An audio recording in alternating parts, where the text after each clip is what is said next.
Buckley Hammond is joining us, reporting from the Midwest. He's been in Chicago the last few days, talking to locals on the street, and he filed this report we're about to premiere today, dealing with hidden microphones that we first discovered decades ago, going up around the country. I guess 1998, so that's about 15, 16 years ago. But we know they went in decades ago in test. Now they're going in by the thousands per city, from Boston to Dallas, Texas, from Chicago to L.A., and they're keyword software logging along with bundles of cell receivers, and are also grabbing everybody's data. We broke that with Mikhail Phelan last year, investigative journalist, with the secret Homeland Security documents that became national news. Now they're playing dumb, saying they don't know what they are in Chicago or who put up these sculptures and cell towers. We have the grants. It's Homeland Security. That's how dumb they think you are. So now that you are admitting that they're microphones, they're spinning it, calling them gunshot detectors, because, of course, you can run that software over a microphone as well. So technically that's true, but they're not telling you the rest of the story. Buckley Hammond for Infowars.com, break down this report we're all about to see and hear.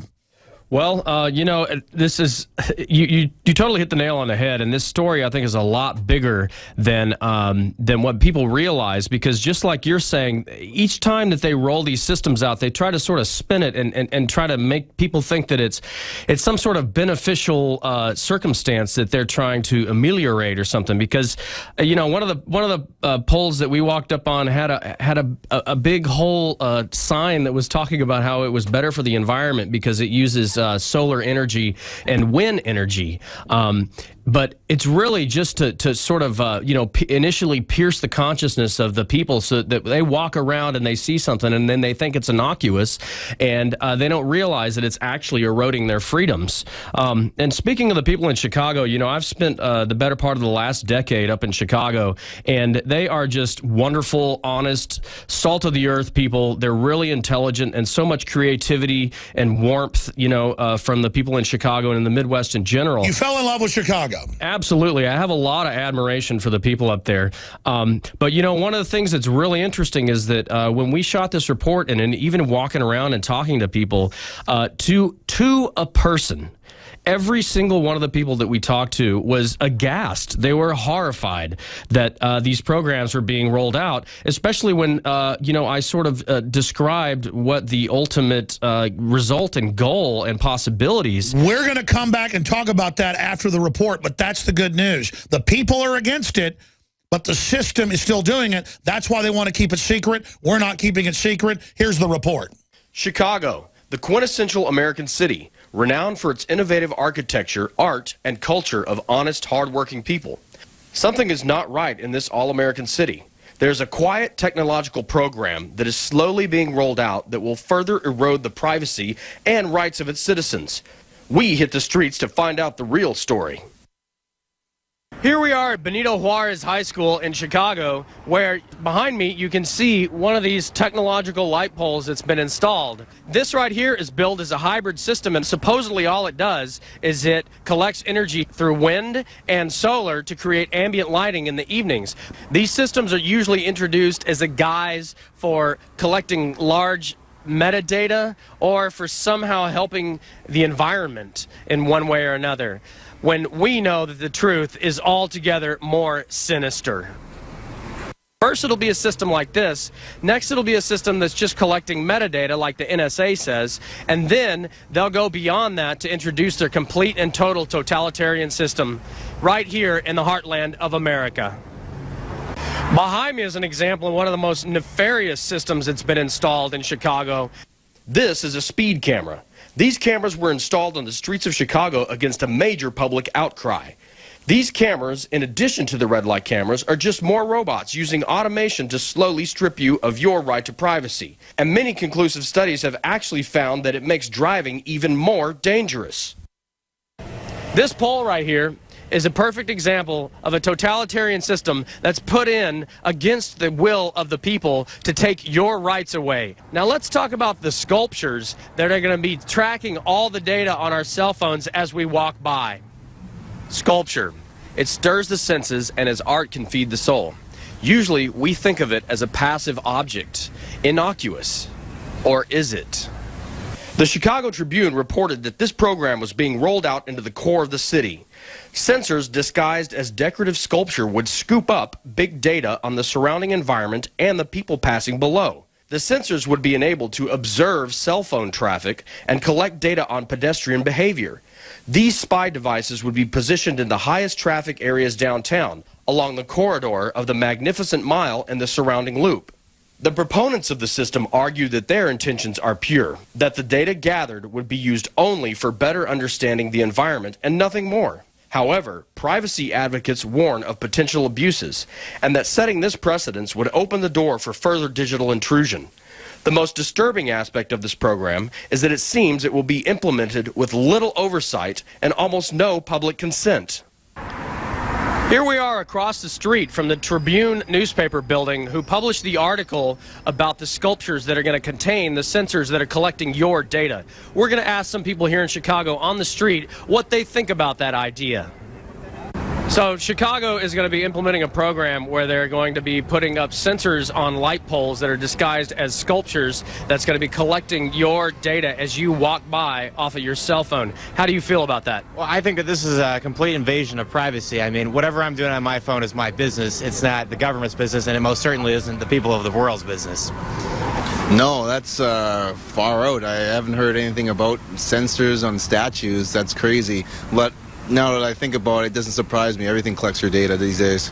I think it's a really big invasion of privacy. It's kind of unfair. A lot of people have a lot of private stuff on their phones, important information that can really just mess them up if that ever gets into the wrong hands. I honestly think that that is very dangerous because a lot of people don't have protection on their phones, so it can easily take the information off of your phone and be used for anything and you wouldn't even know it. I haven't heard of the program, but it's very intrusive in my opinion because everyone's entitled to their own privacy, so if they can just access it, that's not good. To be quite frank, I think you're invading people's privacy.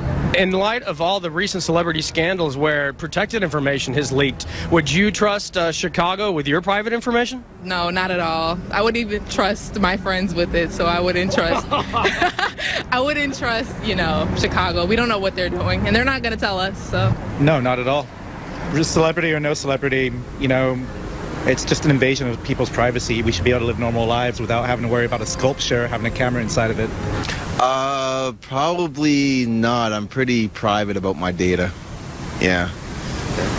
I wouldn't trust my own neighbor with my personal information. I mean, I can't trust Apple, who's a large corporation who's supposed to secure my information, and I can't have photos on my phone without being publicized. Yes, that does go back to proper parenting, but that's no one's business but my own. No, because there's so many people here that we're all just kind of numbers in a way, and it's like they can do whatever they want. No, I don't trust Chicago with a lot of things. Any way to avoid it is the best way. Talk to the Chicago board and tell them not to put, things on our sculpture. Then our privacy is important to us. Don't do it. It's kind of bad. They'd get a lot of negative response to it. It's just not going to work out. Make sure you check your privacy notifications and guard your data. That's your information, so you should be protecting it as much as you can. Leave us alone. Sorry. I would say prepare to go to the next election and vote for the people who support your privacy and who aren't trying to impose on every person's life and their liberties. Thank you very much. There you have it. So as you can see, there are always people that are trying to take our freedoms and penetrate our privacy by rolling out these quiet programs where they take something as innocuous as sculpture and try to use it against us. This is Buckley Hammond signing off for Infowars.com. That's right, and they do it premeditatedly, illegally, and then tell us it doesn't exist.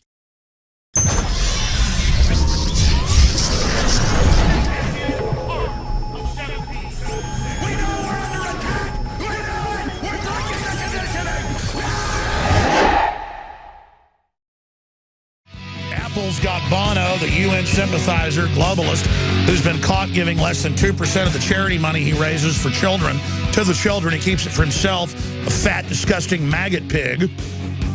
Salvation Army gives 90%. The other 10% runs the organization. Bill Clinton gives more than 50% of the money to his jets and houses for the little African kids. These people want to, I want to throw up.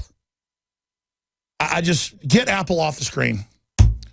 And all these companies are bad news at that level, but Apple is just particularly nasty and surveilling us. And Buckley, that leads us to the next level. The Apple iPhone 6, the new wristwatch, it admittedly tracks and watches you in their rollout, and you buy and sell with your thumb.